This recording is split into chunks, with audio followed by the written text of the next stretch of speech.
familiar, but need to know So, more. so just for everybody's, velocity banking is something you can do without our program, right? So Yeah. you could Google it, but basically it works to get it's using a HELOC, a home equity line of credit. I'm going to use the acronym HELOC for that.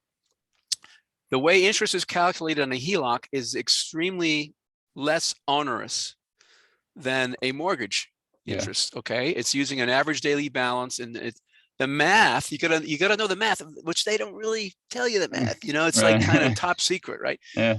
So it's you use a HELOC, for example, in velocity banking. It's like one of the 26 pages of algorithms. Okay, but you use a HELOC like a checkbook. Yeah.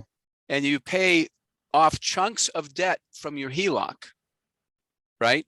You can $1,000 payment from a HELOC to your mortgage could pay off.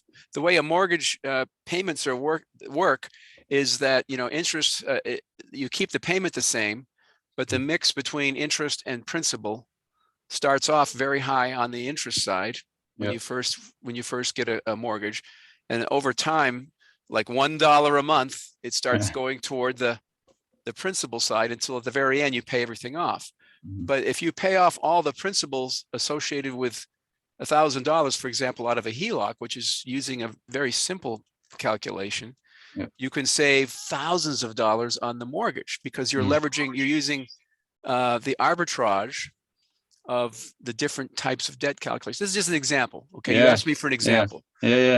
So, and then you pay back the HELOC with you put your payment, you know, your check into the HELOC. So you're using a HELOC like a checkbook. Yeah. That makes sense? I like it. Yeah.